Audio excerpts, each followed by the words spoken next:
자, 대한민국 대표 기업들의 채용 비밀을 벗겨내는 시간입니다. 공채 엑스파일이죠. 취업포털 커리어와 함께하겠습니다. 네, 기업의 공개 채용 소식 알아보고요. 합격에 다가갈 수 있는 전략까지 세워보는 시간인데요. 네. 오늘은 커리어의 한정숙 컨설턴트와 함께합니다. 어서 오세요. 네, 반갑습니다. 반갑습니다. 자, 오늘 살펴볼 기업, 어떤 기업의 공개 채용 소식일까요? 먼저 쏙쏙 키워드 통해서 힌트 얻어보시죠. 네. 라이프스 굿? 오, 네. 어려워요. 이건 좀 어려운데 어떻게 이걸 가만히 있어봐. 이거 잠깐만요.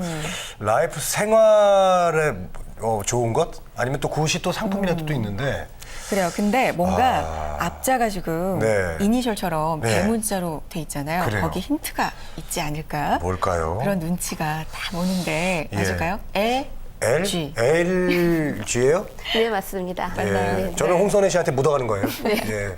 좀 어려우셨죠? 네. 네. 오늘은 그 생활 가전의 대표 기업인 LG전자 소개를 드리려고 합니다.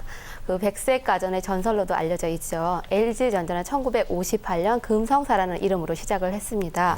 그 이후에 1959년 국산 라디오를 생산한 데 이어서 66년에 국내 최초로 흑백 텔레비전을 생산한 바 있습니다. 이후 냉장고, 에어컨, 그리고 휴대폰, 디지털 TV 분야에서 세계적인 기술력을 가지고 세계인의 사랑을 받기 시작을 했으며 현재는 이 기술력뿐만 아니라 세계적인 디자인과 브랜드 가치를 제공하고 있어서 세계인의 그 글로벌 기업으로서 자리를 잡았습니다. 그렇죠. 네. 홍선혜 씨 금성 기억나세요? 기억나요. 아, 기억하시는군요. 아주 어렸을 네네. 때죠. 사실 우리가 지금은 뭐 놀거리가 참 많고 뭐 스마트폰 하나만 있으면 재밌게 살고 수 있지만 저는 어렸을 땐 정말 TV 하나만 그걸로만 살아왔어요. TV 엄청 보면서. 그렇죠. 요즘도 네. TV에 정말 많은 시간을 할애해서 예. 취미생활로 친구로 생각하시는 분들 상당히 많습니다. 손 안에서 요즘은 이제 TV를 재밌게 볼 수 그렇죠. 있는데 예전에는 정말 TV 앞에서 옹기종기 모여가지고 뭐 아주 큰 무슨 국제적인 스포츠 경기를 한다거나 네. 그럴 때 이제 모여서 막 봤던 그런 기억이 나는데 네.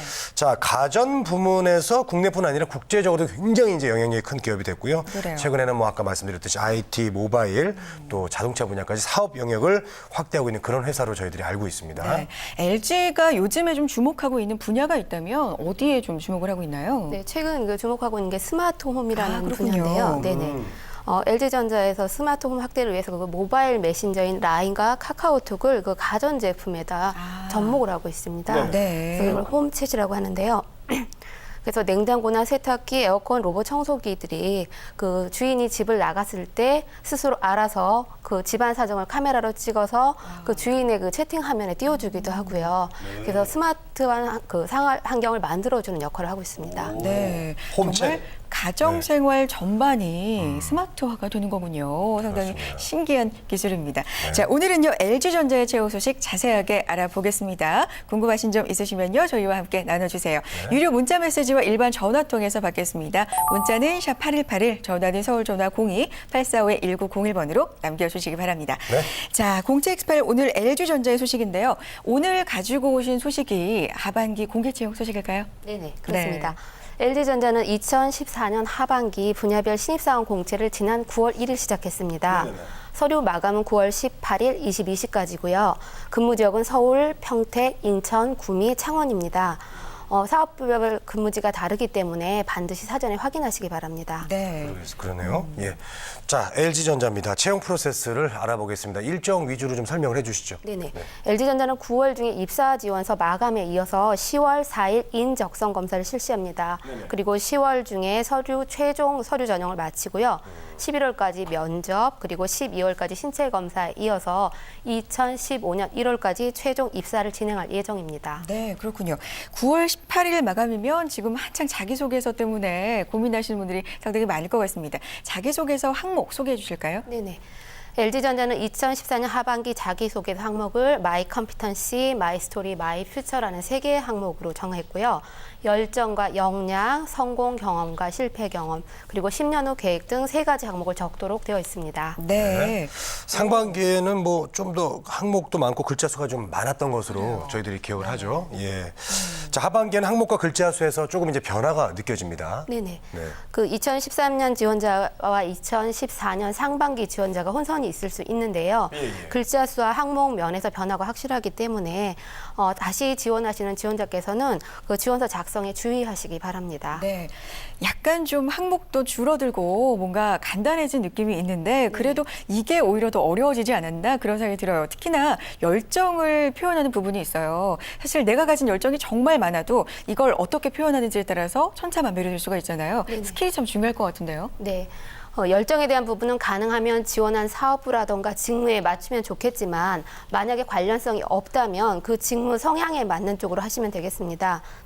네. 사례를 하나 말씀을 드리면 네. 그 LG전자 합격자 중 한 학생이 프로젝트 수행 중에 실험 과정에서 그 원하는 결과물이 얻어지지 않자 학교 경비실에 이야기해서 실험실 열쇠를 직접 받아다가 야간 시간과 그 주말까지 열심히 반복 실험을 해서 결국 원하는 성과물을 얻어낸 경험을 본인의 열정과 끈기로 표현한 적이 있습니다. 그렇죠. 정말 열정적인 학생이었네요. 예, 뭐 경비실에서 열쇠까지 받아서. 네. 그런 열정과 끈기를 있다면 뭐 당연히 뽑아야겠죠. 안 뽑을 수가 구체적으로 쓰시는 게 좋을 맞습니다. 것 같아요. 예, 예. 네. 자, 그만큼 신뢰가는 자기소개를 쓴다는 게 참 쉽지가 않습니다. 네. 또 역량이라는 항목도 있는데요. 이게 또 쉽지 않습니다. 예, 경력직이라면 이제 본인이 했던 어떤 경험들을 토대로 그렇죠. 쓰면 될 텐데 신입 같은 경우는 어떻게 그냥 무조건 열정만 있다고 얘기하면 될까요? 네, 역량 같은 경우에 좀 어려운 면이 있습니다. 신입 같은 경우에. 그래서 가능하면 네. 그 역량을 범주화하실 필요가 있으십니다. 그렇기 때문에 자기가 갖춘 능력을 지식이라든가 경험이라든가 태도 이런 측면으로 범주화를 먼저 하시고요.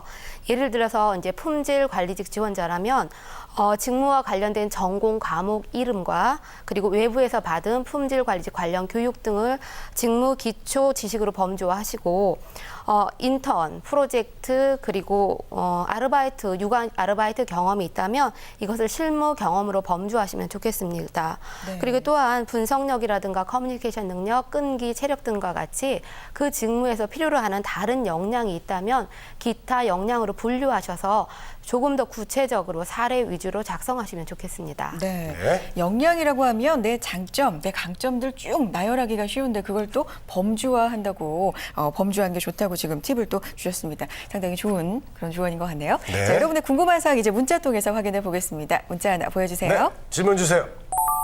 이공계 어학 점수 제출해야 하나요? 라고 네. 주셨습니다. 예전부터 보면요. 이공계 학생들이 정말 이 어학 점수에 대한 어떤 트라우마일까요? 굉장히 무서워하잖아요. 네. 점수도 상당히 얻기 힘들고 어떨까요? 네, 이번 같은 경우에는 LG는 세일즈, 마케팅, 파이낸스 직무 외에는 다른 직무 같은 경우 어학 점수를 특별히 요구하지 않고 있습니다. 아, 그래요? 네. 그런데 세일즈나 마케팅, 파이낸스 직무 같은 경우에는 토익 점수 700 이상, 그리고 토익 스피킹 레벨 6, 오픽 같은 경우 IM 이상자만 지원 가능하기 때문에 이 부분은 반드시 참고하시고요.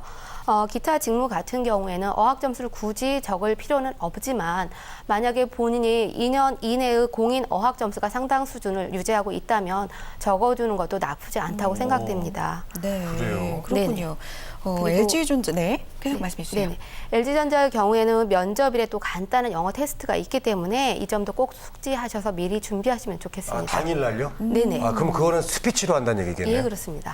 스피치로. 그렇군요. 예. LG전자의 경우에는 서류 전형상에서 어학 점수를 굳이 따지지 않는 그런 직무가 상당히 많으니까 어학 점수가 낮은 그렇지만 열정은 상당히 많은 우리 지원자분들에게 좋은 기회가 될 것 같습니다. 성적이 또 좋은 분들은 조금 아쉽겠어요. 그래요. 그래도 보여주고 싶은데. 그래요. 말씀해 주셨지만 굳이 좋다면 적으시면 장점이 될 수 있잖아요. 이런 2년 걸 좀, 이내, 2년 이내 잘 성- 활용하면 좋겠죠. 성적으로. 네, 그렇군요. 자, 두 번째 질문 한번 확인해 보겠습니다. 두 번째 질문 문자 통해 보여주세요. 네. 자, 직무 지필고사 어떻게 준비하나요? 라고 해주셨네요. 어떻게 준비하나요? 지필고사 무섭죠. 네, 어렵죠. 소프트웨어 직무 같은 경우에는요, 인적성 검사일이 같이 치러집니다. 네. 110분 동안 약 70문항을 풀어야 하고요. 하드웨어하고 기구 직무 같은 경우에는 직무 면접일에 치러집니다. 60분 동안 30에서 40문항을 풀어야 되는데요. 짧은 시간 동안에 많은 문항을 풀어야 하기 때문에 사전 준비가 되어 있지 않으면 곤란을 겪을 가능성이 있습니다. 하지만 다행스럽게도 그 학사 1, 2학년 수준의 기초 전공 지식의 하나이기 때문에 사전에 준비하시면 충분히 풀 가능성이 있으시고요. 어차피 준비하셔야 될 직무 면접과 같이 전공 기초 과목을 준비하시면 되겠습니다. 네, 알겠습니다. 오늘은요, 우리나라 가전 업계를 이끌어온 대표적인 기업이죠. LG전자 채용 소식, 하반기 공개 채용 소식 자세하게 알아봤습니다. 마감일은요, 9월 18일 오후 10시, 밤 10시까지입니다. 늦지 않게 지원해 보시고요. 커리어의 한정숙 컨설턴트와 함께했습니다. 고맙습니다. 고맙습니다. 우리는 취업 준비생에게 힘이 되고 싶었고 그들이 든든한 사회의 일꾼이 되길 바랬습니다. 스펙보다는 진솔한 능력으로, 학벌보다는 뜨거운 열정으로, 성공 취업의 길라잡이로, 고용률 70% 달성의 그날까지 우리는 취준생의 버팀목이 되고 싶었습니다. 취업, 우리가 가장 잘하는 일이니까요. 성공 취업의 길이 시작됩니다. 취업정보센터